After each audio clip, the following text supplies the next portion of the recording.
Before there was a pistol, there was weight. There was iron that did not yet understand balance.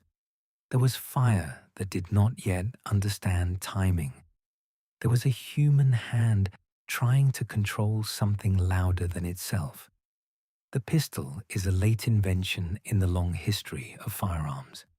It represents reduction, a shrinking of mass, a tightening of mechanism, a movement of metal closer to the body. But firearms did not begin close to the body. They began at a distance. They began as experiments in containing an explosion. To understand the pistol, we must begin before portability, before triggers, before holsters, before the idea that a firearm could rest discreetly against a person's clothing. The story begins with powder. In the 9th century, during the Tang dynasty in China, alchemists searching for elixirs of immortality recorded mixtures that burned with unusual intensity. Texts describe combinations of saltpeter, sulfur, and charcoal, ingredients that, when combined in specific proportions, produced a violent reaction. The mixture was unstable. It flared, sparked, and in some cases exploded unexpectedly. It was not created as a weapon. Early records suggest it was first used for incendiary effects and pyrotechnics, for signals, ritual displays, and defensive fire devices. But once a substance is known to burn rapidly and produce force, the question of containment inevitably follows. By the 10th and 11th centuries, Chinese military engineers had begun experimenting with devices known as fire lances. These were not guns in the modern sense. They were bamboo or metal tubes attached to spears filled with gunpowder and sometimes packed with small projectiles. When ignited, they expelled flame and debris forward in a brief but intense burst. They were transitional devices. They did not yet propel a single controlled projectile with precision. They were closer to directed explosions than firearms, but they introduced a crucial idea: that combustion inside a tube could create forward motion. Over time, metal replaced bamboo. Metal could withstand greater pressure. Greater pressure meant greater force, and greater force meant that instead of flame and fragments, a single projectile could be launched outward with measurable velocity. This was the conceptual beginning of the gun. The spread of gunpowder technology westward occurred gradually. Through trade routes, military encounters, and the Mongol expansions of the 13th century, knowledge of gunpowder and early firearms moved across Central Asia into the Islamic world and Europe. By the early 14th century, European manuscripts began to describe powder mixtures and tubular weapons. Roger Bacon, writing in the 13th century, made reference to explosive compositions. Though his descriptions were coded and imprecise, they reflect awareness of the material's potential. The earliest European hand cannons appear around the 1320s and 1330s. These were not pistols. They were short metal tubes, often cast in bronze or wrought iron, attached to wooden shafts. Some resembled small cannons mounted on sticks.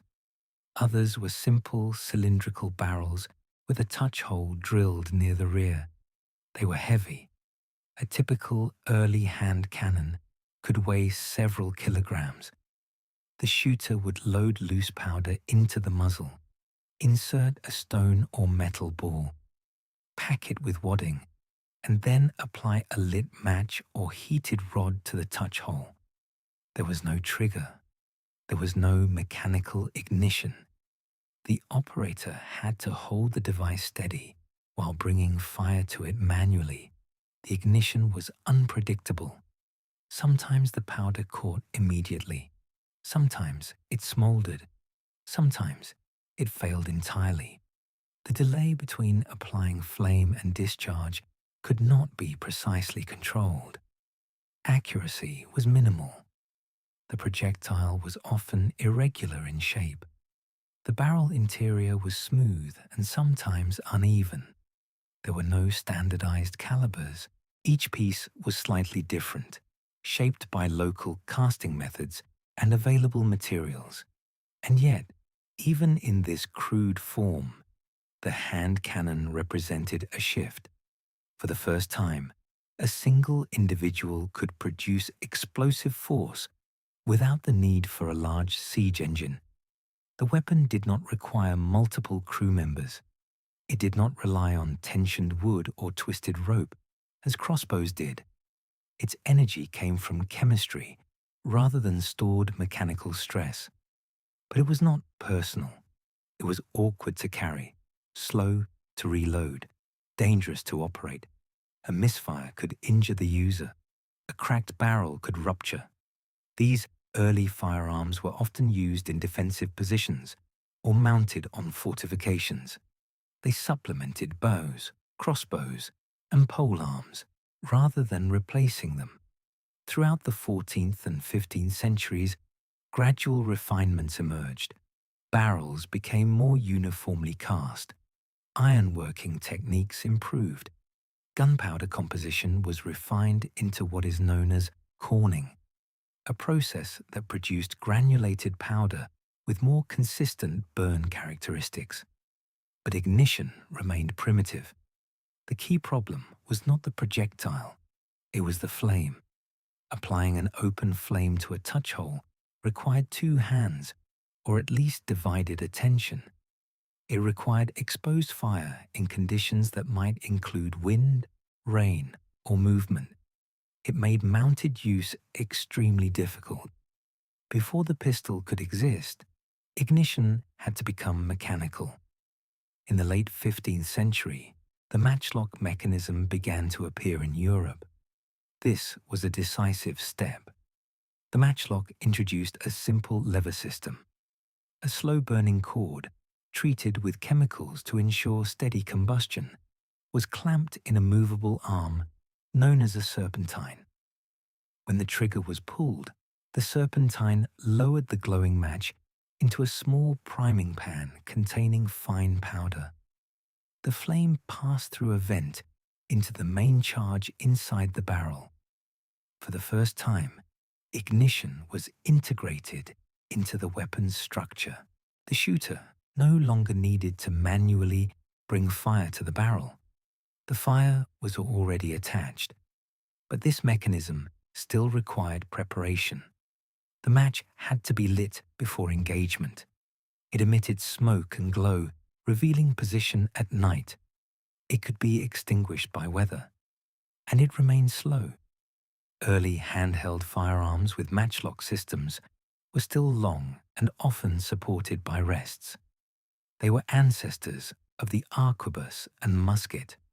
They were not yet pistols. Miniaturization required more than shortening the barrel. It required confidence in containment. A shorter barrel meant less margin for error in pressure distribution. Metallurgy had to advance enough to produce small but strong chambers capable of surviving repeated discharge. And there was also a social factor. Early firearms were primarily military tools. They belonged to armies, fortifications, and organized conflict. The idea of an individual carrying a compact firearm as part of daily clothing was not yet normalized.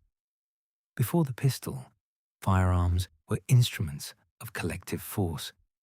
They were heavy with context, heavy with noise, heavy with ritual. They required preparation. They required distance. The transition from hand cannon to pistol would not happen suddenly. It would unfold across centuries of incremental improvement in metal casting, in ignition systems, in understanding pressure and combustion. But even before the pistol existed, its possibility was present in every attempt to reduce weight, in every effort to stabilize ignition. In every workshop where a gunsmith asked whether the barrel could be shorter without bursting, the earliest surviving hand cannons, preserved in European museums, show irregular surfaces and crude proportions. They bear witness to experimentation rather than standardization. They are not elegant objects. They are industrial before industry. They represent a moment when humans first learned to hold controlled explosion in their hands, but they do not yet suggest intimacy. There is no holster, no tailored pocket, no ergonomic grip shaped to fit the palm. The early firearm is a tool extended outward from the body, not folded into it. And this distinction matters, because the pistol, when it finally emerges, will not simply be a smaller gun. It will be a different relationship between metal and person. Before that relationship could exist, centuries of adjustment had to pass. Gunpowder had to be stabilized, barrels had to be strengthened, ignition had to become reliable, and the idea of portability had to shift from possibility to expectation. In the 14th century, a man holding a hand cannon was operating something experimental. In the 15th century, he was operating something increasingly practical. But he was not yet carrying it as part of himself. The pistol belongs to a later stage, one in which the firearm becomes compact enough to be worn, quick enough to be drawn, and mechanically refined enough to be trusted at close range. Before that stage, there was weight, there was smoke, there was delay between spark and discharge, there was uncertainty. The early centuries of gunpowder weapons are defined not by speed, but by hesitation, a pause between flame and force, a pause between intention and outcome. And in that pause, the pistol had not yet arrived. Metal existed, powder existed, ignition was emerging. But the object that could rest at a person's side, balanced, contained, waiting, still belonged to the future. For now, the firearm was something one carried carefully, something one lit manually, something one handled with distance. It had not yet learned to fit in a hand as an extension of it. And so, before the pistol, there was experimentation, there was adaptation, there was slow refinement across continents. There was no elegance, only the gradual shaping of force into form, and the understanding that fire, once contained in metal, would continue to become smaller. Metal, not polished, not standardized, not yet shaped for efficiency. The earliest hand cannons were not designed for elegance. They were forged or cast with one primary concern: survival under pressure. A metal tube had to withstand an internal explosion without splitting apart. That alone was a technical challenge in the 14th century.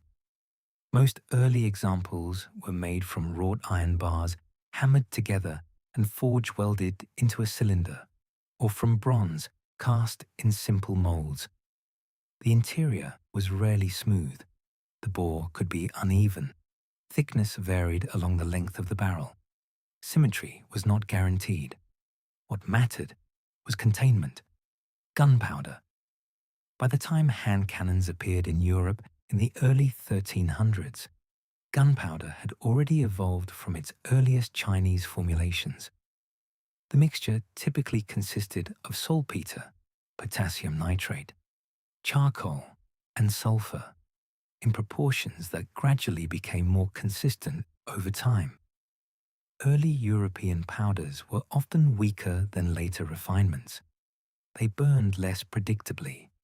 Moisture could degrade them. Storage was a constant concern. Loading a hand cannon was not a hurried action. Powder was poured down the muzzle from a flask or horn. The quantity was not measured with precision tools in the earliest period. It was estimated. Too little powder meant weak discharge. Too much meant stress on the barrel, sometimes catastrophic. After the powder came the projectile. At first, this might be a stone ball roughly shaped to approximate the bore diameter. Later, cast lead or iron spheres became more common. There was rarely a tight fit. Wadding, cloth, paper, or plant fiber was sometimes added to keep the projectile seated. Everything was done slowly. The weapon was then angled forward or supported on a wooden staff. Some early hand cannons were attached permanently to a short pole, allowing the operator to brace it against the ground or under the arm. There was no trigger. There was no internal mechanism. At the rear or side of the barrel, a small drilled hole, the touch hole, provided access to the main powder charge. A small amount of fine priming powder might be placed near this opening. And then came the fire. A lit match cord, a glowing coal, or a heated iron rod was brought into contact with the touch hole. This required coordination. One hand held the weapon steady. The other introduced flame. In some cases, a second person assisted. The flame did not always produce immediate force. Sometimes the priming powder flared first, flashing briefly before the main charge ignited. Sometimes there was a perceptible delay, a fraction of a second that felt longer. In damp conditions, ignition might fail entirely. The fire was not fast. It was slow. It moved through powder grains at a speed determined by chemistry and confinement. It required oxygen. It required dryness. It required contact. The discharge, when it occurred, was abrupt, but everything leading to it was deliberate. Smoke followed immediately, thick, white-grey smoke from burning sulfur and charcoal. In enclosed spaces, this smoke lingered. It obscured vision. It irritated lungs and eyes. The smell was sharp and metallic, with a sulphurous edge that clung to clothing. The hand cannon was not a precision instrument. Its effective range was limited. Accuracy depended less on sighting and more on proximity. Many early examples lacked any formal sights. The operator aimed by aligning the barrel visually with the target, relying on instinct and familiarity. Recoil was another variable. Because early hand cannons were heavy and sometimes poorly balanced, recoil could be unpredictable. The absence of shaped grips meant that the shock transferred directly into the supporting arm or shoulder. There were no ergonomic considerations, only mass and force. And there was danger. Metal fatigue was not well understood. Internal flaws in forging or casting could remain invisible. If a barrel ruptured, fragments of iron or bronze could injure the user. Historical records mention injuries not only from enemy action, but from weapon failure. Weather posed constant challenges. Rain dampened powder. Wind interfered with open flame ignition. In darkness, the glowing match revealed position. In daylight, smoke obscured follow-up visibility. Reloading was slow. After discharge, the barrel needed to cool. Residue, fouling from burnt powder, accumulated inside the bore. This residue had to be cleared periodically to prevent obstruction. Cleaning rods and simple tools were used, but maintenance required time. In battlefield contexts of the 14th century, hand cannons were often deployed in small numbers alongside traditional weapons. They did not immediately replace bows or crossbows.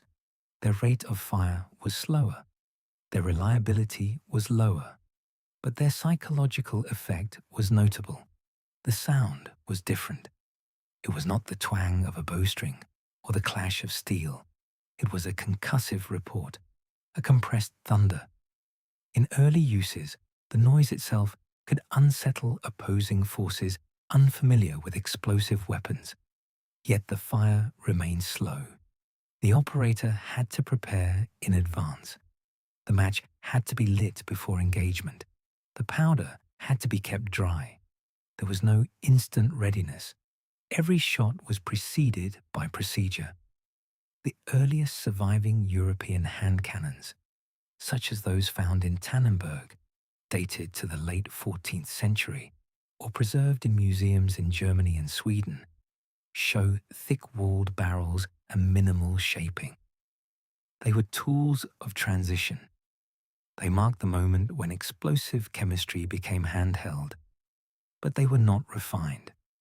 They did not rest comfortably in a single hand. Most required support. Their length and weight prevented concealment. They were visible, deliberate instruments. In Asia, similar developments continued. The Yuan and Ming dynasties saw increasingly sophisticated metal-barreled firearms. Designs varied regionally, but the principle remained consistent. Powder confined within a tube, ignited externally. Across cultures, the central challenge was the same: how to control combustion, how to direct force, how to prevent the container from failing. The slowness of early ignition shaped tactics. Units equipped with early firearms often stood behind protective barriers. They were given time to load. They operated in structured formations. There was no rapid drawing of a weapon from clothing, no immediate discharge at arm's length. The fire required preparation. The danger required caution. Even the terminology reflects this transitional phase. These weapons were called hand cannons, emphasizing their relationship to artillery rather than to personal arms. They were miniature cannons, not yet independent categories of firearm. And yet, within their limitations, they represented something irreversible. For the first time, explosive force had become portable. Not convenient, not quick, but portable.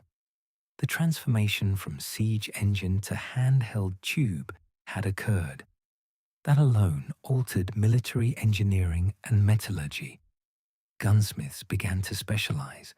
Techniques for boring barrels more precisely were developed. Powder milling improved. But during this early phase, the relationship between operator and weapon remained tentative. The operator did not yet trust immediacy.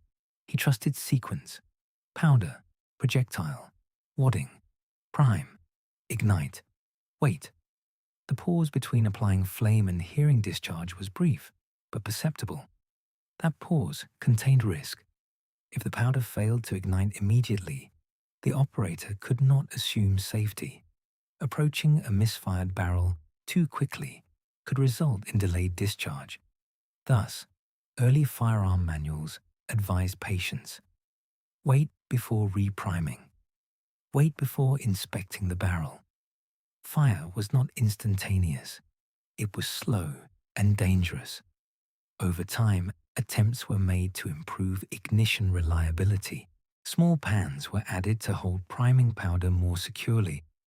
Covers were devised to protect priming powder from moisture. Eventually, mechanical systems would replace manual flame application. But in the era of the first-hand cannons, fire remained external, visible, exposed. It had to be carried separately, sustained carefully, and applied deliberately. The weapon did nothing on its own. It required flame. It required preparation. It required stillness before action. The metal cooled slowly after discharge. The smoke dispersed gradually. The operator wiped residue from the bore and prepared again. Each shot was singular. Each discharge required effort. In this way, the first-hand cannons established a pattern that would persist through centuries of development. The continual effort to shorten the time between intention and ignition, to make fire faster, to make danger more controlled, to reduce the pause. But in the beginning, there was no speed. There was metal that could split. There was powder that could dampen. There was flame that could falter. And there was a human hand holding all of it together, carefully, knowing that the explosion inside the tube depended entirely on patience. The pistol did not yet exist. What existed was weight, procedure, and exposed fire. The spark was outside. The mechanism was absent. The danger was visible. And the future of firearms, smaller, quicker, closer to the body, would grow from these heavy, smoke-filled beginnings where fire moved slowly, and every ignition carried uncertainty. Mechanism. For the first time, fire was no longer held separately from the weapon. It was attached.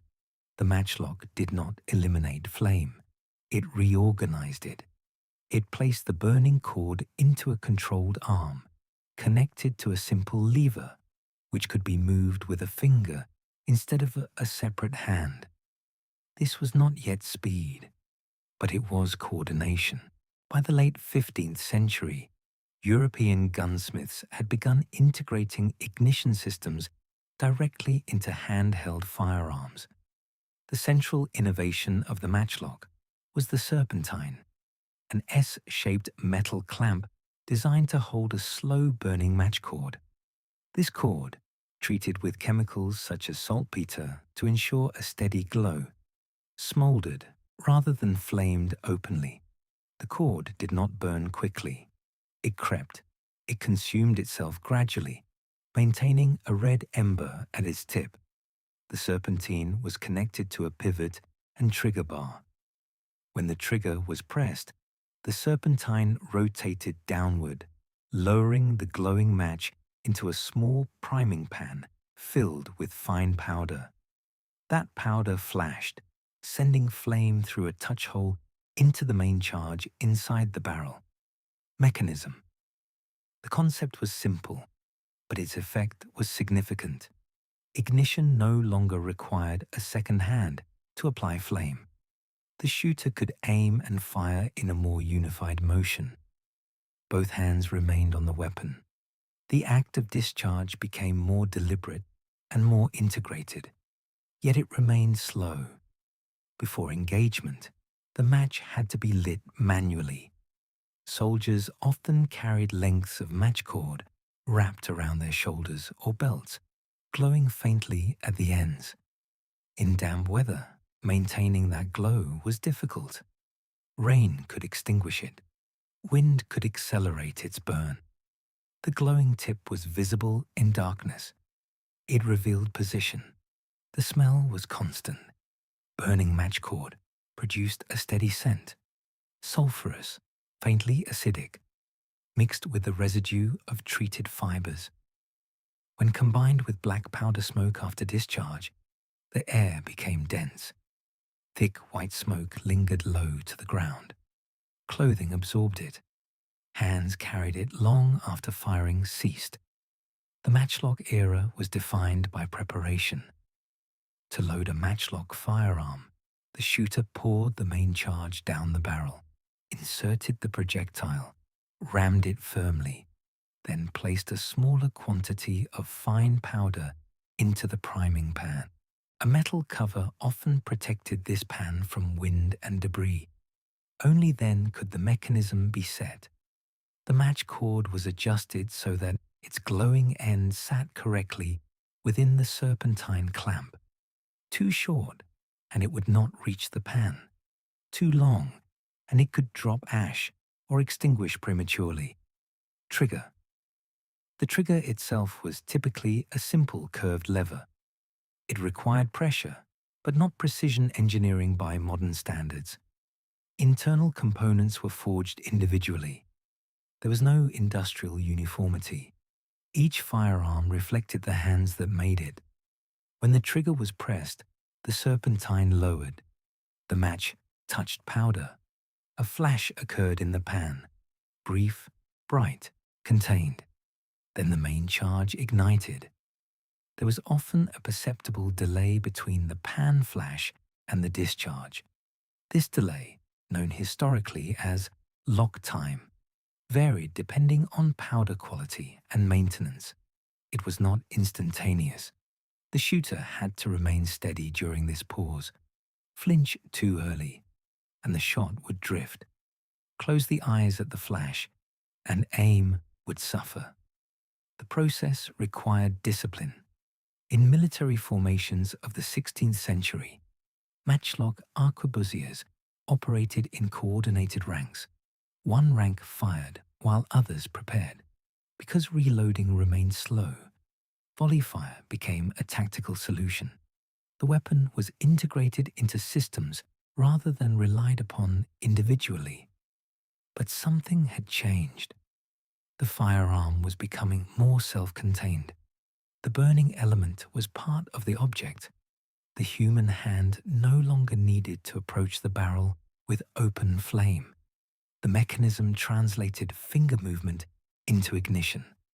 This mechanical mediation represented a step toward autonomy, not of the weapon acting alone, but of the weapon requiring fewer separate actions. The matchlock spread widely across Europe, the Ottoman Empire, India, Japan, and parts of Africa. In Japan, following Portuguese introduction in the mid-16th century, matchlock firearms, known as tanegashima, were rapidly adopted and locally manufactured. Japanese gunsmiths refined production techniques, achieving impressive levels of standardization for the time. Across cultures, the basic principle remained unchanged. A glowing match, a lever, a pan, a vent, smoke. The matchlock did not eliminate uncertainty. Misfires remained common. If the priming powder was too coarse, ignition might fail. If the vent became clogged with fouling, the flame might not reach the main charge. Maintenance was essential. Cleaning rods and picks were standard equipment. The smell of smoke became part of the era. Black powder combustion produced sulfur dioxide and other gases that irritated lungs and eyes. In enclosed environments, such as fortifications or ship decks, visibility could deteriorate quickly. Engagements often unfolded through haze. The sound was sharp but not metallic. It was a compressed blast followed by echo, depending on terrain. Despite its limitations, the matchlock remained dominant for over a century because it solved the fundamental problem of controlled ignition. It allowed a single operator to aim and fire with relative consistency. It enabled the shortening of barrels, and it laid groundwork for the eventual emergence of handheld firearms small enough to be carried without support. But matchlock firearms were still long. They were shoulder-fired weapons. Pistols existed in limited form during the late 16th century, but they were often large and awkward, still dependent on the glowing match. Cavalry sometimes carried matchlock pistols, but the open ember posed hazards near gunpowder and clothing. The match's glow could ignite unintended materials. Ash could fall into the priming pan prematurely. In close quarters, managing a lit cord was cumbersome. Thus, while the matchlock represented mechanization, it also highlighted the limitations of fire that remained external and visible. The ember required constant attention. It could not be extinguished casually and relit instantly. Carrying a firearm meant carrying ongoing combustion. The weapon was never fully at rest as long as the match burned. When soldiers camped, they often preserved match cord carefully, keeping it dry and protected. Logistics included not only powder and shot, but flame. Mechanism had advanced, but the fire was still alive.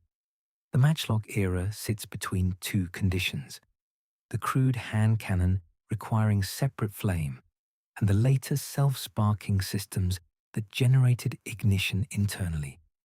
It represents a phase where human engineering began to mediate combustion with moving parts. Metal components interacted, levers transferred motion, springs, in later refinements, improved consistency. Yet the core remained simple. Glowing cord meets powder, trigger, lower, flash, smoke.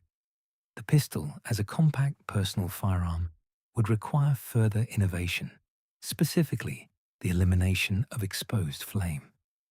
As long as ignition depended on a continuously burning match, portability would remain limited. But the matchlock established an expectation that a firearm could be fired by the movement of a finger, that ignition could be predictable, that mechanism could replace direct flame application. It normalized the trigger, and once the trigger became standard, further refinement was inevitable. In workshops across Europe and Asia, gunsmiths examined how to produce spark without a burning cord, how to eliminate the visible ember, how to compress ignition into something instantaneous and self-contained. The smell of smoke lingered. The glowing match consumed itself slowly. The mechanism clicked softly before the flash, and the firearm, though still long and heavy, had taken a decisive step toward becoming something more compact. The pistol was not yet fully formed, but it was closer. Fire was now part of the system. Metal moved with intention, and the human hand had begun to control ignition with a single pull rather than an open flame. In that shift, from external fire to integrated mechanism, the path toward the personal firearm quietly continued. Mechanical spark, no glowing cord, no exposed ember carried through wind and rain. The wheellock marked a fundamental shift in ignition technology. For the first time, fire could be generated at the moment of discharge rather than maintained continuously beforehand. The flame was no longer something that had to be preserved. It became something produced. The system appeared in Europe in the early 16th century, most likely in German-speaking regions around 1500 to 1510. Surviving examples and archival references suggest that the mechanism may have been influenced by clockmaking. The principles were similar: springs under tension, rotating components, carefully fitted metal parts working in coordination. Spring. The heart of the wheellock was a wound spring attached to a serrated steel wheel. This wheel, partially exposed through the lock plate, could rotate rapidly when released. Before firing, the user inserted a spanner, a small wrench-like tool, onto a square shaft connected to the wheel. By turning the spanner, the internal spring was wound tightly. This required effort. The spring stored mechanical energy in the same way that a clock spring does. Once wound, the mechanism was ready, but not yet triggered. Powder was placed in a priming pan beside the wheel. Instead of a glowing match, a piece of iron pyrite was clamped into a movable arm, called the dog or cock. Pyrite, when struck against steel, produces sparks. Wheel. When the trigger was pulled, the spring released. The steel wheel spun rapidly against the stationary pyrite. Friction generated a shower of sparks. These sparks fell directly into the priming powder. The powder flashed. Flame passed through the vent into the main charge. Discharge followed. Mechanical spark. This was ignition without flame carried in advance. It was more complex than the matchlock, significantly more expensive to manufacture. Each wheellock required precise fitting of components: wheel, spring, sear, pan cover, trigger assembly. The tolerances had to be tight. Poor alignment could prevent spark generation. Weak springs produced insufficient friction. Precision of engineering. Unlike the relatively simple matchlock, which could be produced in large numbers with basic metalworking skill, the wheellock demanded craftsmanship. Gunsmiths capable of constructing them were specialists. The mechanism resembled a small machine rather than a simple lever system, but its advantages were clear. The firearm no longer required a constantly burning match. It could be carried loaded and ready without visible flame. It was safer for mounted use. For cavalry in particular, this innovation mattered. Riding with a lit match cord was impractical and dangerous. The wheellock allowed a rider to carry a firearm at the saddle or belt, wind the spring in advance, and fire when necessary without external ignition. This is where the pistol begins to emerge more clearly. The term pistol itself likely derives from the city of Pistoia in Italy, known for arms production in the 16th century. By the mid-1500s, wheellock pistols were increasingly associated with cavalry units across Europe, including the German Reiters. These early pistols were not small by modern standards. They were often long-barreled and heavy, designed to be fired from horseback at relatively close range. Some were elaborately decorated, with engraved lock plates and carved wooden grips. They were objects of status as much as tools, but they were personal. They could be carried at the side, they could be drawn, they did not require open flame before use. Spring tension held potential energy within the mechanism. It waited in silence until released. The sound of a wheellock being prepared was distinct. The winding of the spring with the spanner produced a firm, metallic resistance. The click of the sear engaging signaled readiness. The pan cover was closed to protect the priming powder from moisture. Trigger. When pressed, the wheel spun with a brief grinding sound, steel against pyrite, followed immediately by a bright flash. Compared to the matchlock, lock time was shorter and more consistent. The absence of a glowing match eliminated the delay between lowering flame and ignition. Sparks were produced at the exact moment of trigger release. Still, it was not instantaneous in the modern sense. There remained a tiny but perceptible sequence: wheel rotation, spark, flash, discharge. The smell remained. Black powder smoke did not change. The sulphurous cloud still expanded outward after firing. The barrels still fouled with residue. Cleaning remained necessary. Reloading remained slow. The wheellock did not solve the problem of single-shot limitation. It did not accelerate reloading. It did not eliminate smoke. It solved ignition reliability and portability. However, it introduced new vulnerabilities. Complexity meant cost.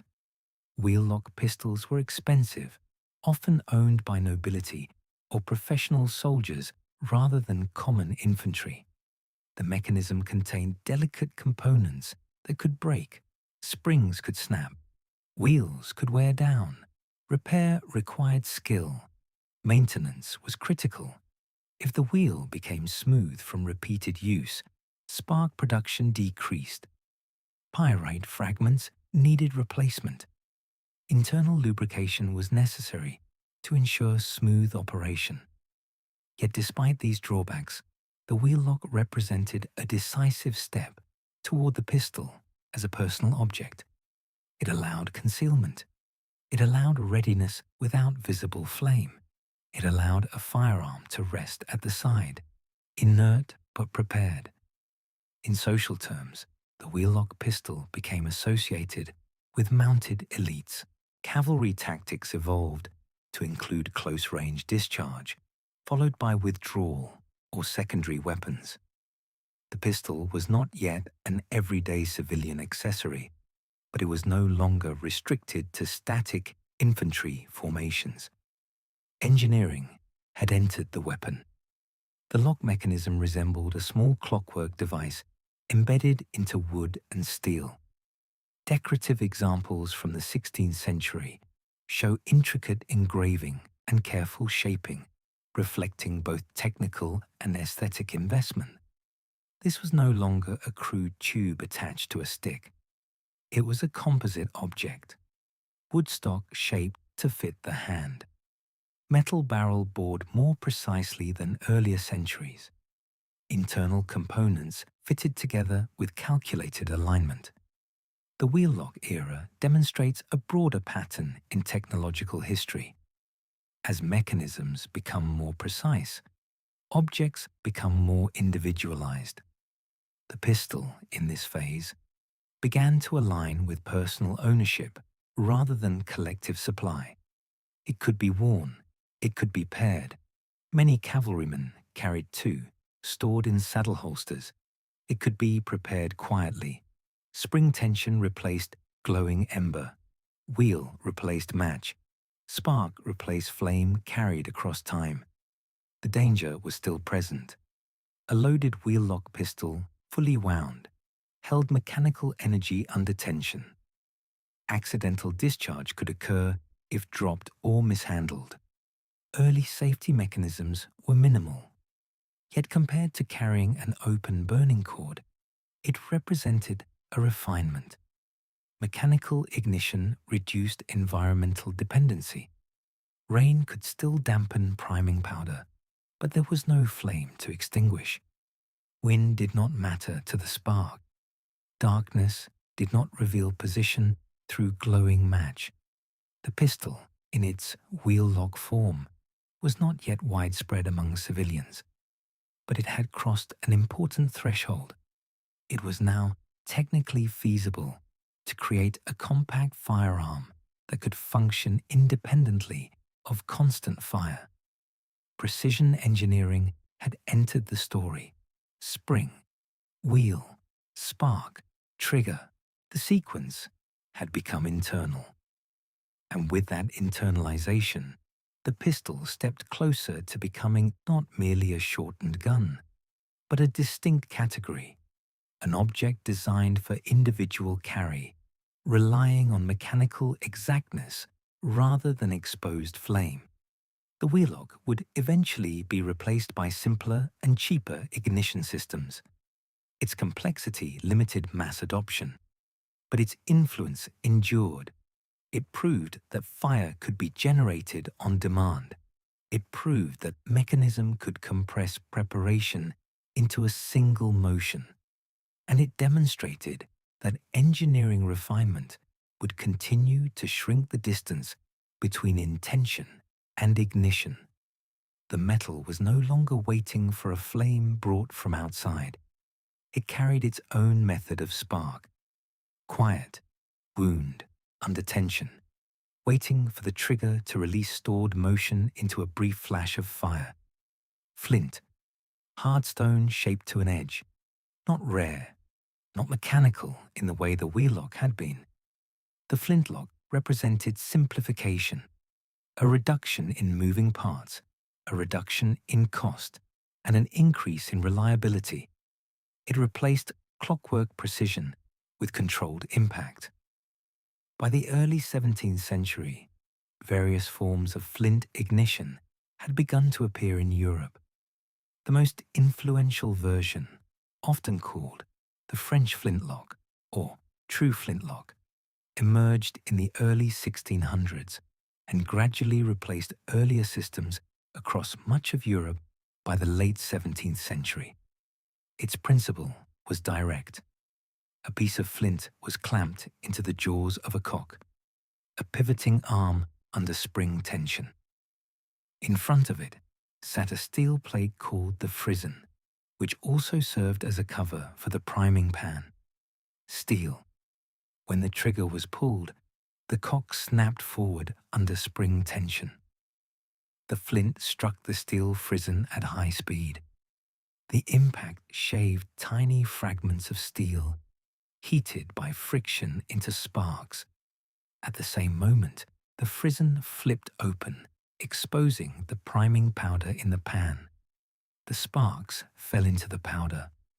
Flash, the flame traveled through the vent into the main charge. Discharge followed. Click. Pause. Then report. Compared to the wheellock, the flintlock was mechanically simpler. It required no winding spanner. It relied on fewer internal components. Its springs were strong but straightforward. Its parts were easier to manufacture and repair. This mattered. The flintlock could be produced in larger numbers. It became the dominant ignition system for military firearms from the late 17th through the early 19th century. But the sequence remained perceptible. When the trigger was pulled, the shooter heard the snap of the cock striking steel. There was the visible shower of sparks. The flash in the pan was bright and brief. Only then did the main charge ignite. This produced what shooters historically described as hang fire, when ignition was delayed, a short hesitation between flash and discharge. The pause before the shot required discipline. An inexperienced shooter might react to the flash and lower the weapon prematurely. Training emphasized steadiness, maintaining aim through the flash, through the smoke, through the momentary interruption of sight. The smell did not change. Black powder remained the propellant. The sulphurous smoke continued to expand in thick clouds after discharge. In battle formations of the 18th century, visibility often deteriorated quickly. Lines of infantry would fire in volleys, and within minutes, the air could become opaque. Yet the flintlock was reliable enough to standardize. In France, Britain, Spain, and other European powers, flintlock muskets became the backbone of infantry forces. Alongside them, flintlock pistols were widely adopted, especially by cavalry, naval officers, and later by civilians. The pistol, in flintlock form, became more compact and more balanced. Barrels were shorter than muskets, but still substantial. Grips were curved to fit the hand more comfortably. Decorative elements varied depending on owner and purpose. Military pistols were often plain and durable. Civilian pistols could be finely engraved. The flint itself required maintenance. Over repeated strikes, the edge dulled. A dull flint produced fewer sparks. Shooters carried spare flints and small tools to adjust or replace them. Proper positioning of the flint within the cock was essential. Too high or too low, and the strike would misalign. The priming powder in the pan had to be fine and dry. Moisture could render it ineffective. The pan cover protected it, but a heavy rain or prolonged exposure could still cause misfire.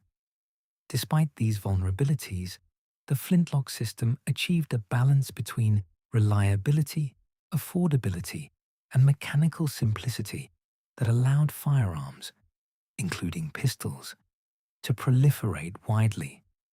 The click of the cock became familiar. The flash became expected. The pause became part of the rhythm. In dueling culture of the 18th century, flintlock pistols were often used in formalized encounters governed by codes of conduct. These were ritualized events structured around distance and procedure. The pistol was chosen not for rapid fire, but for singular, deliberate discharge. One shot, one outcome. But beyond dueling, flintlock pistols were carried for travel and personal defense. Highway robbery was a known risk in certain regions. Officers carried pistols as symbols of rank and authority. Naval crews used them in close-quarters combat aboard ships. The pistol was now fully personal. It could be worn in a holster at the belt. It could rest in a saddle holster. It could be stored in a coat pocket if small enough. Yet it remained a single-shot weapon. After firing, the barrel had to be reloaded from the muzzle. Powder poured, ball inserted, ramrod used to seat the charge, priming powder added separately to the pan. Reloading under stress was slow. Thus, pistols were often carried in pairs. The flintlock era standardized not only mechanism but expectation. A firearm was assumed to function with a trigger and internal spark generation. Open flame systems faded into obsolescence. Mechanical ignition had become the norm. The sound profile of a flintlock pistol was distinct. The initial metallic snap, the sharp flash, then the deeper boom of the main charge. Smoke followed immediately, sometimes obscuring the target. In close quarters, powder residue and burnt fragments could strike the shooter's face. Despite refinement, the flintlock was not instantaneous. The pause, sometimes only a fraction of a second, shaped behavior. It required composure. It discouraged impulsive firing. The shooter had to commit to the act and remain steady through the sequence. Click, flash, pause, report. The engineering was robust, but not delicate. Springs could break, but less frequently than in wheel-lock systems. Frisons could wear smooth, but were replaceable. The mechanism could tolerate field conditions better than its predecessor. This durability contributed to the pistol's broader social presence. By the 18th century, the flintlock pistol was not limited to elite cavalry. It appeared among merchants, travelers, colonial settlers, and military officers across continents. European expansion carried flintlock technology into the Americas, Africa, and Asia. Trade networks included firearms as commodities. The pistol had become an object of exchange, not just of warfare. Its shape varied, some with longer barrels for improved accuracy, others compact for concealment. But the core remained the same: flint striking steel to produce spark, stone, steel, impact, flash.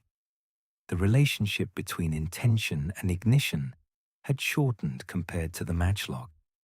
There was no glowing ember to manage. The firearm could be carried unlit and made ready quickly. Yet the presence of priming powder in the pan required attention. The weapon could not remain indefinitely prepared without risk of dampening or spillage.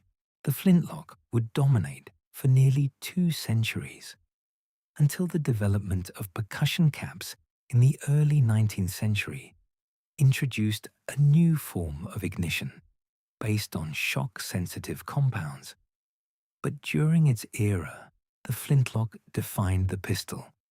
It gave the personal firearm a stable identity. Not ornate clockwork like the wheellock, not glowing ember like the matchlock, but controlled impact, a simple strike, a shower of sparks, a moment of light before sound, and always that pause. The fraction of time in which the mechanism had already committed to ignition, but the main charge had not yet fired. In that pause, the pistol was neither silent nor loud. It was between. Stone had struck steel. Fire had begun. And metal waited for the pressure inside the barrel to complete the sequence. Closer to the body, not carried on a cart, not braced against the ground, not held at arm's length as an awkward extension of artillery. By the late 17th and especially the 18th century, the pistol had crossed an important boundary. It was no longer simply a shortened firearm. It had become an object designed to be worn, in a holster, in a saddle boot, in a coat pocket, part of clothing. This transformation was not purely mechanical. The flintlock had already made ignition compact and reliable enough for personal carry. What changed now was social function. The pistol moved from battlefield tool to everyday accessory. For certain classes, in certain regions, Cavalry had been early adopters. Mounted soldiers carried pairs of pistols in holsters attached to the saddle, positioned for quick access. These were often long-barreled flintlocks, balanced for one-handed firing from horseback. They were not small, but they were portable in a way earlier firearms had not been. But gradually, pistols became shorter. Grip angles adjusted to fit the natural curve of the hand. Stocks were carved to improve retention. Barrels shortened to make concealment easier, even at the cost of some accuracy. The center of gravity shifted closer to the wrist. The pistol was learning to rest against the human form. Holsters became standardized equipment, leather shaped to hold the barrel securely, flaps to protect from rain, straps to prevent accidental loss while riding. The firearm, once supported by staffs and rests, now rested against the hip. In civilian life, the pistol's presence expanded unevenly. In 18th century Europe and colonial America, travelers often carried pistols for protection along roads where law enforcement was sparse. Merchants crossing rural areas, ship captains navigating trade routes, and officers maintaining order in distant colonies relied on compact firearms as insurance against unpredictability. The pistol became something that accompanied movement. It moved with the body. It adapted to clothing styles. Long coats could conceal smaller pistols. Waistcoats included interior pockets, sized to hold compact, single-shot flintlocks known as pocket pistols. These were often smoothbore, small caliber, intended for very close range. Accuracy was secondary. Proximity mattered more. The design reflected this shift. Some pistols featured rounded grips without sharp edges, allowing them to slide into fabric without catching. Others were equipped with belt hooks for secure carry. The metal still smelled faintly of oil and powder residue. Maintenance remained constant. A pistol carried daily accumulated dust and moisture. Owners cleaned the bore, wiped the lock, inspected the flint, but its presence became normalized. In dueling culture, particularly in Britain, France, and parts of Germany, pistols were crafted specifically for formal encounters. Matched pairs were produced with near identical weight and balance.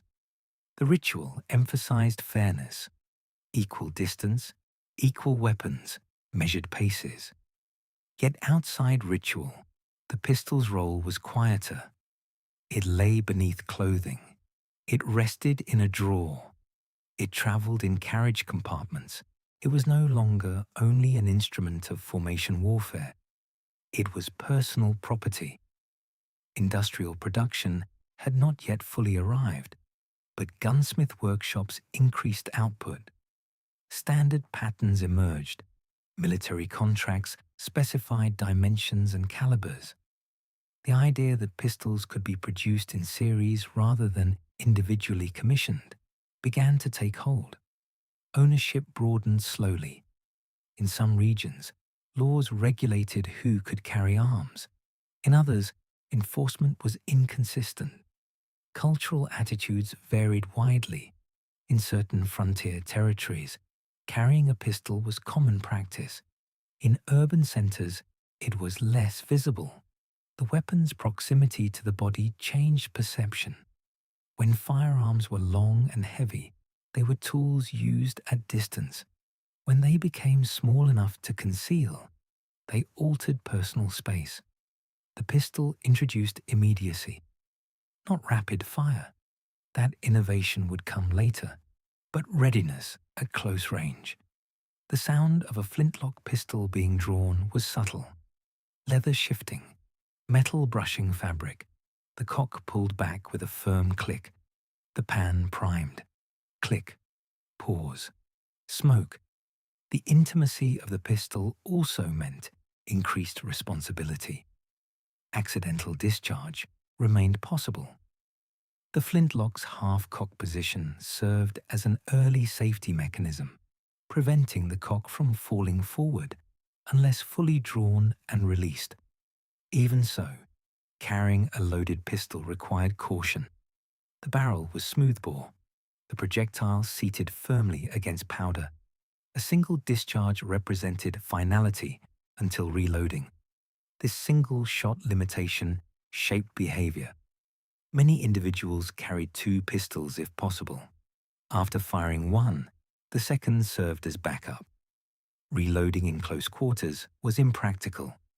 By the late 18th and early 19th centuries, technological experimentation continued. The percussion cap system, introduced in the early 1800s, replaced flint and frizzen with a small copper cap containing shock-sensitive fulminate. When struck by a hammer, the cap detonated, sending flame into the main charge. This eliminated the external priming pan. No flash in the open, no exposed powder vulnerable to moisture. The ignition became enclosed. The pistol became even more reliable in adverse weather. Rain affected it less severely. The sequence shortened. Hammer falls, cap detonates, charge ignites. The mechanical relationship between finger and discharge grew tighter. With percussion ignition, pistols became more consistent and less dependent on environmental conditions. This further integrated them into daily life in regions where carrying arms was customary. At the same time, industrialization accelerated. Factories in Britain and the United States began producing firearms with interchangeable parts. The concept advanced notably in American armories such as Springfield and Harper's Ferry in the early 19th century, meant that components could be replaced without custom fitting. The pistol transitioned from artisanal object to manufactured product. Metal surfaces became more uniform, dimensions standardized, costs decreased relative to earlier centuries. It became easier to own one, easier to replace one, easier to repair one. The pistol was no longer a rare instrument carried primarily by mounted elites. It was increasingly common among officers, lawmen, settlers, merchants, still single-shot in most forms, until the revolver would redefine capacity, but deeply personal. Carried at the waist, stored in a bedside drawer, placed in a coat pocket before travel. It began to shape clothing design. Holster belts became specialized. Concealed carry required garments that draped naturally. The relationship between metal and fabric grew intertwined. The pistol's weight against the hip became familiar to those who carried it regularly. Not heavy enough to dominate movement, but noticeable. Warm from body heat, cold when first lifted from storage, oiled to prevent rust. Part of routine. The weapon did not act by itself. It waited, carried close, but inert. Its proximity to the body altered its symbolism. It was no longer simply a battlefield tool. It was associated with autonomy, authority, protection, depending on context. But mechanically, it remained limited. One chamber, one shot, one sequence of ignition. The pause before discharge, whether flint or percussion, still existed, though shorter than in earlier systems. The pistol's journey toward rapid repetition had not yet occurred. For now, it had achieved intimacy. It fit into the curve of the palm. It aligned with the forearm. It disappeared beneath cloth, weapon closer to the body, in the holster, in the pocket, not displayed on a fortress wall, not braced on a rampart, but resting against fabric, moving as the wearer moved, waiting for a moment that might never come. Not blood, ritual, measured distance, structured silence. By the 17th and 18th centuries, The pistol had entered a space that was neither battlefield nor robbery. It entered ceremony. The duel was not originally defined by firearms. Earlier centuries had seen sword duels governed by codes of honor among European nobility. But as pistols became more reliable, particularly with the flintlock, they gradually replaced blades in many regions as the preferred instrument of formalized dispute. The change was practical. A pistol required less training than a rapier. It reduced prolonged physical struggle. It compressed confrontation into a single, decisive moment. But it did not eliminate ritual. In Britain, France, Germany, Ireland, and later the United States, dueling practices developed detailed procedures.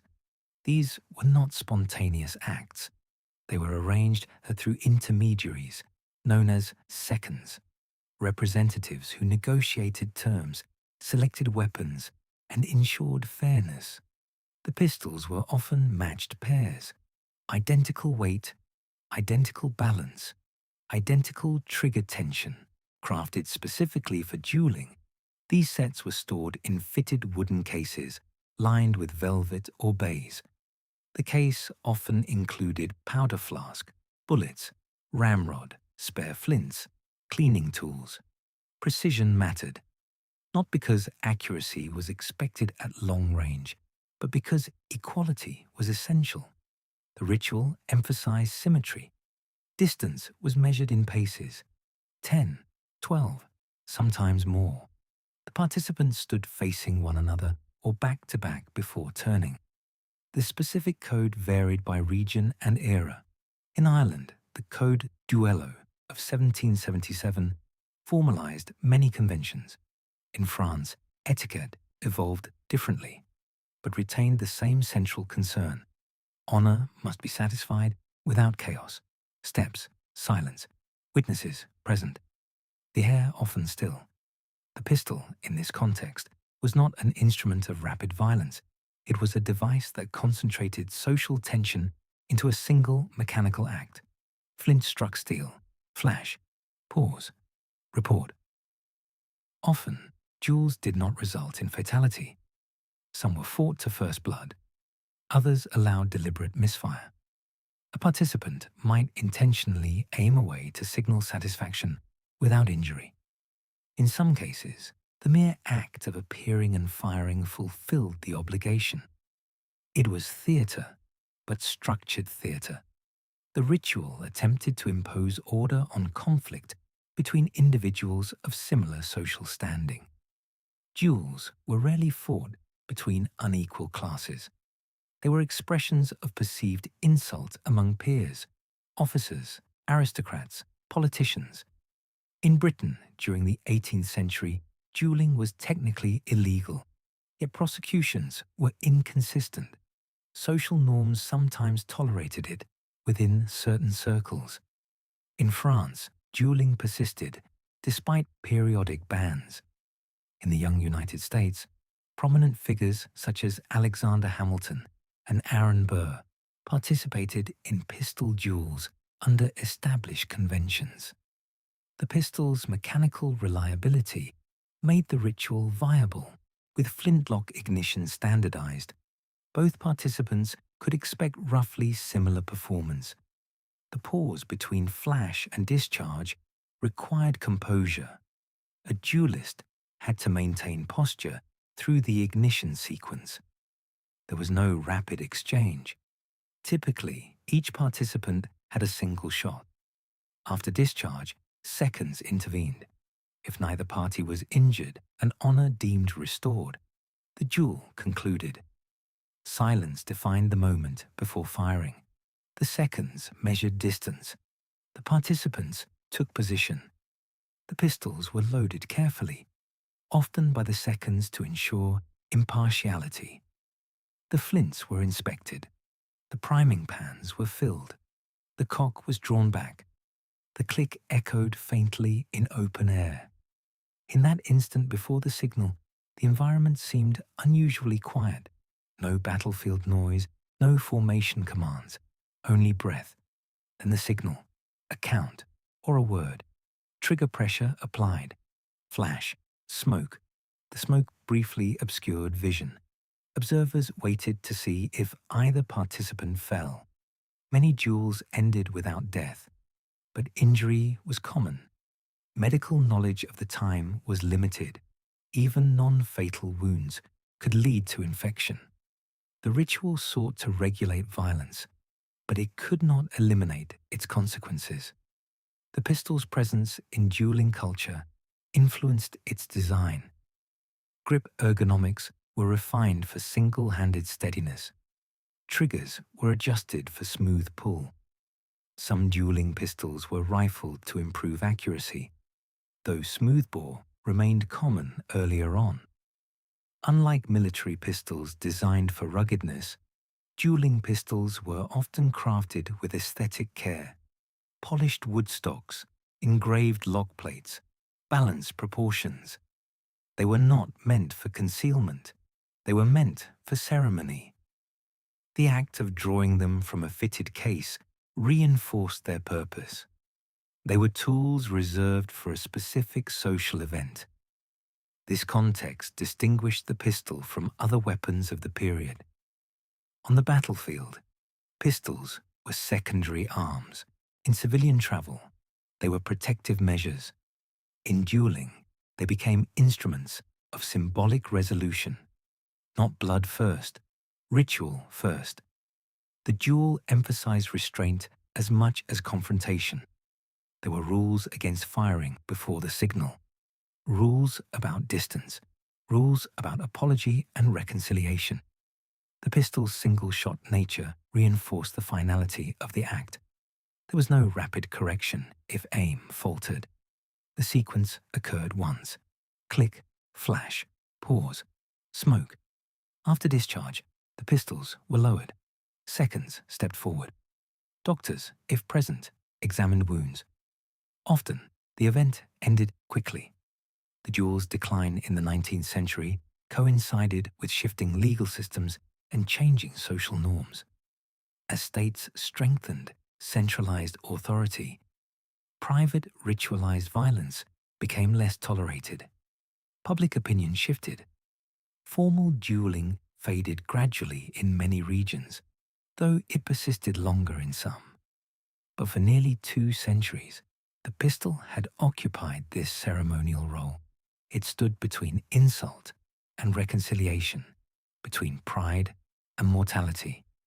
Yet mechanically, it remained what it had become in earlier chapters, a compact firearm relying on spark or percussion, single shot, manually loaded.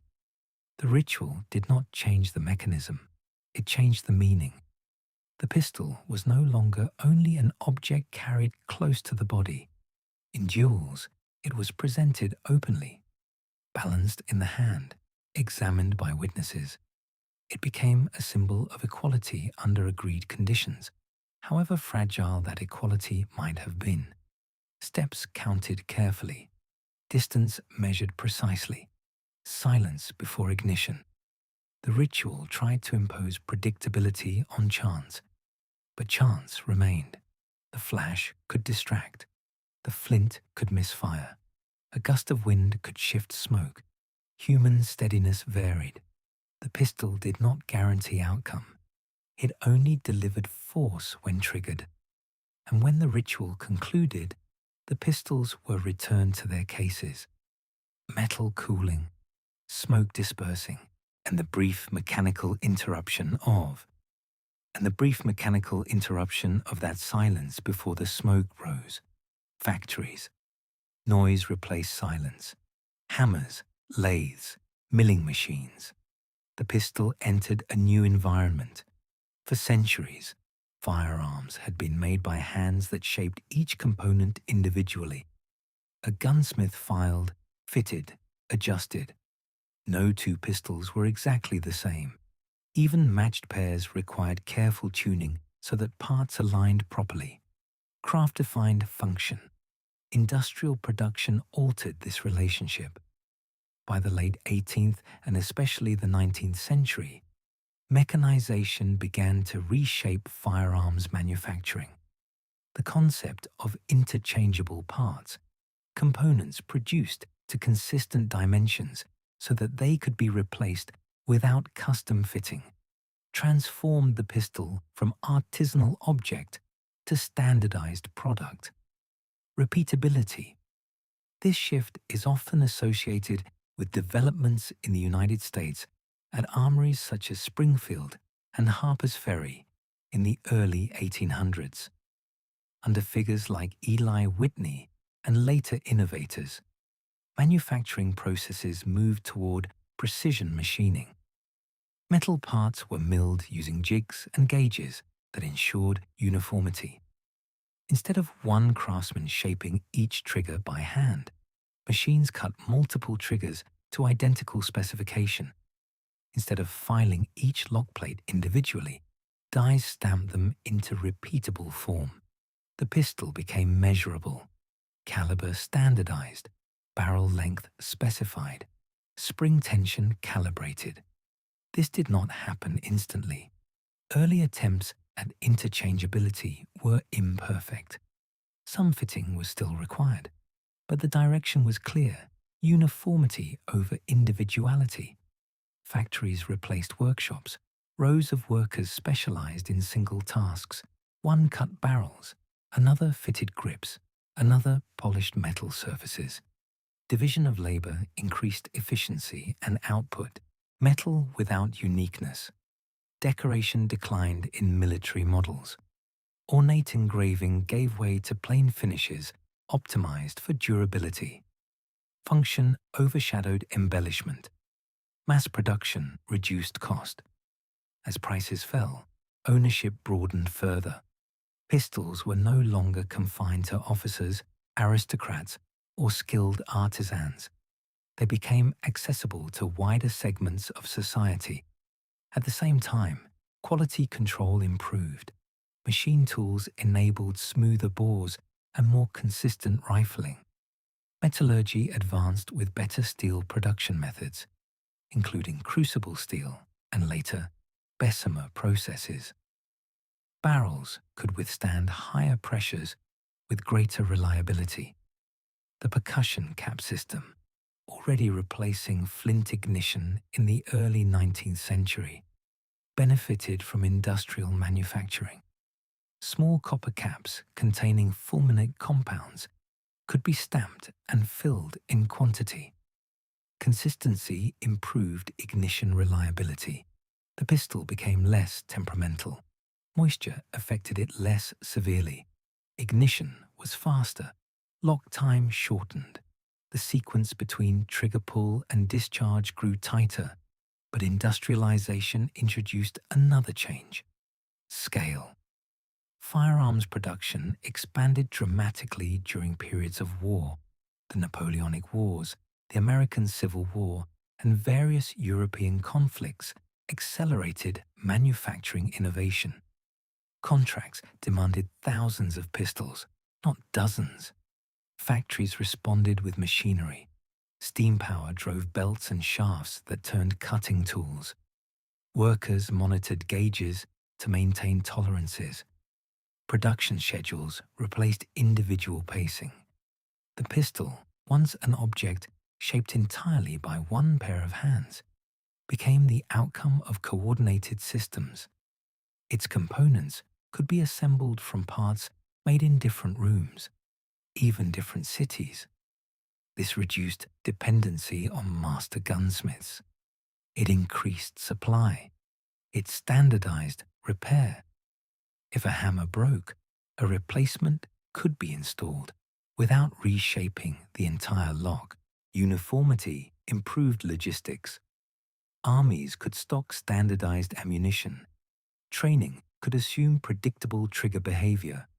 Holsters could be designed around known dimensions. The pistol became less personal in manufacture, even as it remained personal in use. Metal lost its fingerprints. The surfaces were smoother, but also less distinctive. Serial numbers began to appear, marking units within production runs. Identification shifted from artisan signature to numerical system. Factories also enabled experimentation at greater speed. Designers could prototype improvements and then implement them across entire production lines. Innovations no longer remained confined to a single workshop. This environment set the stage for one of the most significant changes in pistol history: multi-shot capability. Industrial precision made complex mechanisms feasible at scale. Rotating cylinders, multiple chambers, and later metallic cartridges required consistent tolerances. Without standardized machining, such designs would have remained unreliable. But even before repeating firearms became dominant, the single-shot percussion pistol itself reflected industrial values: efficiency, consistency, replaceability. Metal no longer varied subtly from one piece to another. It followed blueprint. The sound of production replaced the quiet filing of individual craftsmen, clatter of tools, whir of rotating shafts, heat of forges burning continuously rather than intermittently. The pistol became one product among many. Industrial production also globalized distribution. Railroads and steamships transported firearms across continents. Commercial catalogs listed models with fixed specifications. Customers selected from options rather than commissioning custom builds. Choice became structured. Model numbers replaced personal consultation. Yet industrialization did not eliminate craftsmanship entirely. High-end pistols continued to be produced by skilled artisans for those who valued ornament and exclusivity. But the dominant trajectory favored replication over individuality. Repeatability ensured predictability. Predictability altered expectation. When each pistol was unique, variability was assumed. When pistols became standardized, malfunction felt exceptional rather than normal. The relationship between user and object shifted subtly. Trust increased. Dependence deepened. Industrial production did not change the fundamental physics of firing. Powder still ignited. Gas pressure still propelled a projectile down a barrel. Smoke still expanded outward. But the conditions surrounding that discharge became more controlled. Springs were tempered to consistent strength. Barrels bored to uniform diameter. Triggers adjusted to standardized pull weight. The pistol's behavior became calculable. Factories. Rows of metal components moving from station to station. Workers repeating motions hundreds of times per day. The pistol emerging not as singular artifact, but as instance within a sequence. Metal without uniqueness, surface without signature, a product shaped by machine rhythm rather than individual pacing. The pistol had become industrial. It could be reproduced, it could be replaced, it could be issued in quantity. And as production accelerated, another transformation approached. One that would change not only how pistols were made, but how many times they could act before resting again. Cylinder, not one chamber, several, arranged in a circle around a central axis. The revolver did not change the chemistry of gunpowder. It did not eliminate smoke. It did not silence the report. What it changed was repetition. Before the revolver, a pistol fired once. After discharge, the sequence began again. Powder, projectile, seating, priming. Even with percussion caps, reloading required deliberate steps. Time separated each shot. The revolver compressed that time. Its essential feature was mechanical indexing, the controlled rotation of a cylinder containing multiple loaded chambers. Each chamber held its own powder charge and projectile.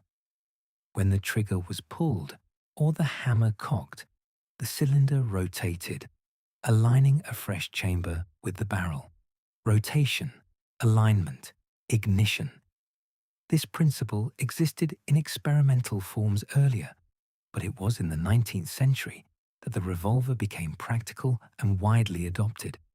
Samuel Colt's patented designs in the 1830s introduced a reliable system that integrated cylinder rotation with the act of cocking the hammer.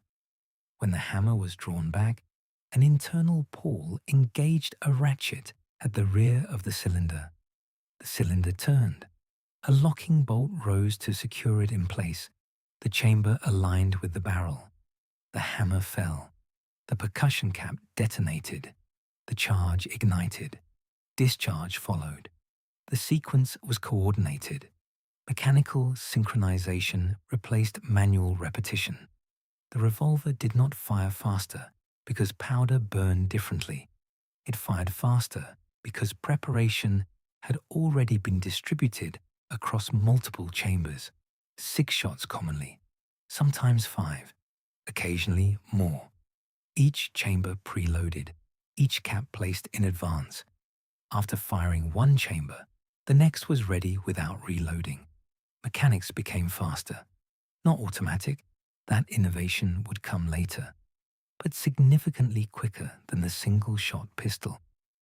The cylinder introduced new engineering challenges. Alignment had to be precise. If a chamber failed to line up exactly with the barrel, fragments could escape laterally. Tolerances tightened. Industrial production techniques developed earlier now proved essential. The gap between cylinder and barrel allowed a small amount of gas and flame to escape sideways upon firing. This was inherent to the design. The revolver sacrificed some efficiency for repeatability, yet the trade-off was transformative. In practical use, the revolver changed expectations. The user no longer faced a singular discharge followed by extended vulnerability during reload. Multiple shots could be fired in succession, limited only by trigger action and mechanical cycling. In single-action revolvers, the hammer had to be cocked manually before each shot. Cocking rotated the cylinder and set the sear. The trigger then released the hammer. In double-action revolvers, introduced later, pulling the trigger both cocked and released the hammer in a single continuous motion. This increased firing speed but required heavier trigger pull. Click, rotate, lock, fall, fire. Smoke still followed each shot. The smell of black powder persisted in early revolvers, as many initial models used loose powder and ball with percussion caps. Metallic cartridges, self-contained units combining primer, powder, and bullet, emerged later in the mid to late 19th century, further simplifying loading and increasing reliability. With cartridges, reloading became cleaner and more contained. Instead of pouring powder and seating ball, the user inserted complete rounds into chambers. The revolver moved closer to mechanical autonomy. The cylinder's rotation created rhythm. Shot, pause, shot, pause. Each trigger movement initiated a cycle of small internal movements. Springs compressing, levers pivoting, parts engaging in sequence. The revolver became associated with new social contexts. In the United States, particularly during westward expansion in the 19th century, revolvers were carried by soldiers, law enforcement, settlers, and civilians. In Europe, they were adopted by military officers and police forces. Their compact size and multi-shot capability suited personal defense and mounted use. But beyond geography, the revolver represented mechanical maturity. It demonstrated that complex moving systems could be miniaturized and made reliable at scale. Without industrial precision, such mechanisms would have remained fragile. The revolver also shifted the psychological dimension of the pistol. Capacity altered behavior. A single-shot flintlock demanded deliberation. A revolver allowed contingency. The user no longer relied entirely on one moment. Yet mechanically, the revolver was still deliberate. It required human input for each discharge. It did not fire continuously on its own. Each shot corresponded to a trigger action. The cylinder rotated only when moved by internal linkage. Metal turned on axis. Timing had to be exact. The revolver's design varied. Some models featured open-top frames. Others enclosed the cylinder within solid frames for added strength. Barrel lengths differed depending on intended use. Longer for accuracy, shorter for concealment. Grip shapes evolved for control under repeated recoil. Recoil management became more significant as shots were fired consecutively rather than singularly. Black powder residue accumulated rapidly in early revolvers. After several shots, fouling could interfere with cylinder rotation. Cleaning remained essential. With the later adoption of smokeless powder in the late 19th century, residue decreased and internal wear patterns changed. Pressures increased, requiring stronger steel frames. The revolver adapted. Its core principle, rotating cylinder aligning chambers sequentially, remained consistent. Cylinder, rotation, index movement. The mechanical sound of a revolver differed from earlier pistols. The click of the cylinder locking into place before discharge became distinctive. In single-action designs, the crisp cocking of the hammer preceded each shot. In double action, a longer, heavier trigger stroke combined multiple motions into one fluid pull. The revolver shortened the distance between successive acts. Not instant, not automatic, but faster. It altered tactical thinking. In military and civilian use, the presence of multiple available shots reduced reliance on carrying paired pistols.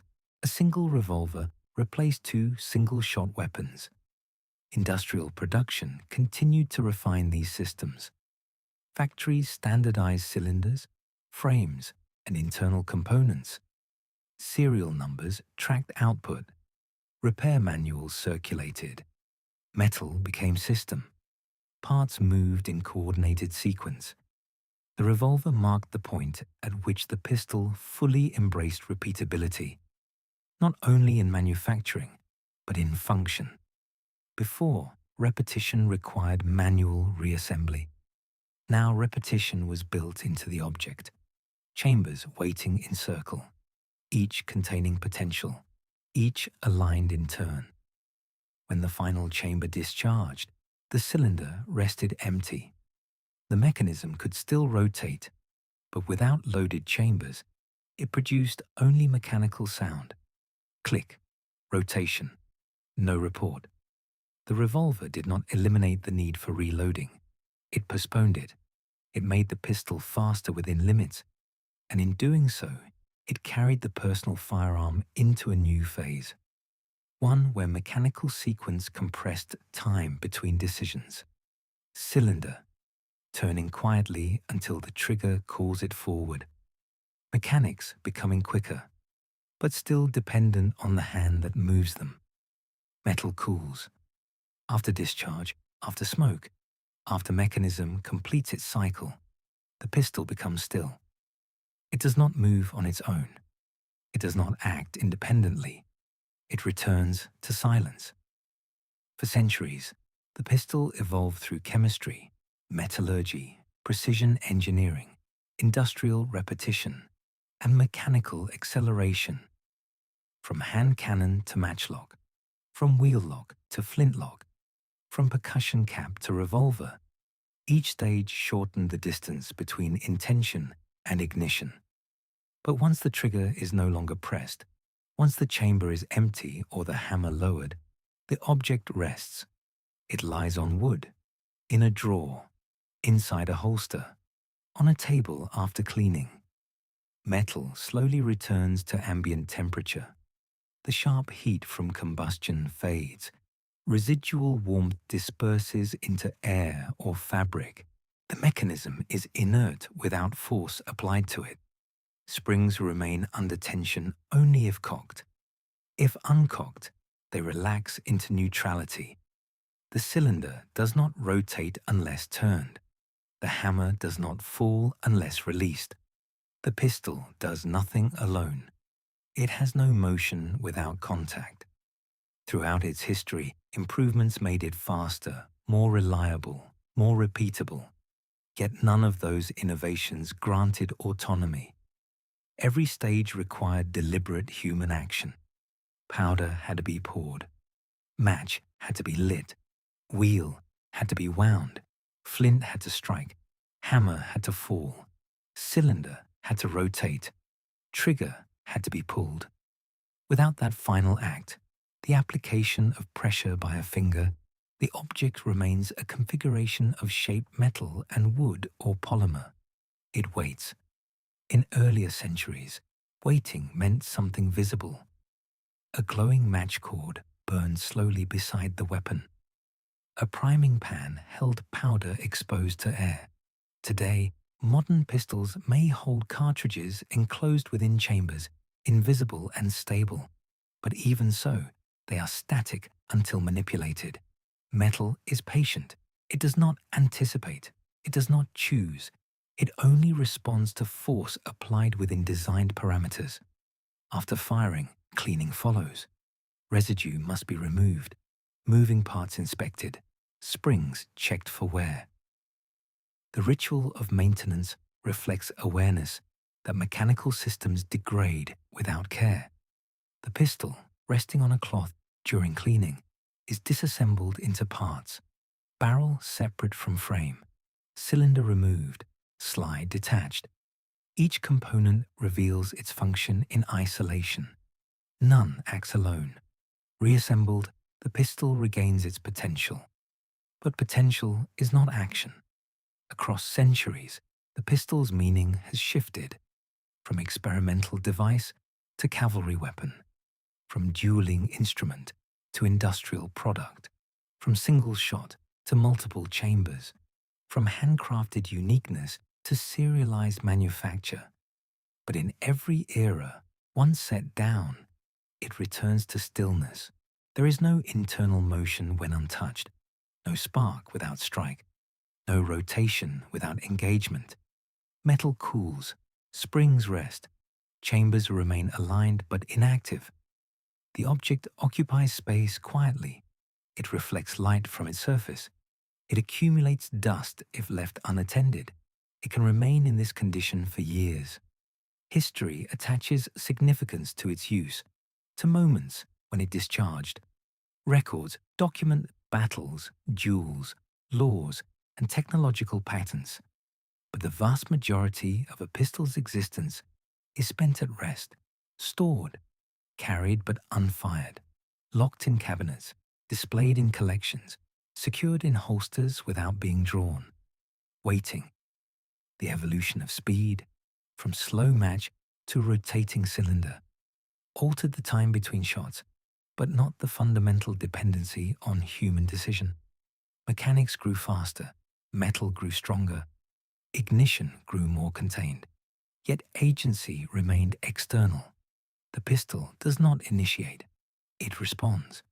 When untouched, it is only shaped material, steel or alloy formed into components, springs coiled but dormant, a chamber capable of containing pressure but containing none. The silence after discharge is immediate. Smoke dissipates, echo fades, heat declines. The mechanism returns to its default position. Trigger forward, hammer lowered, cylinder stationary.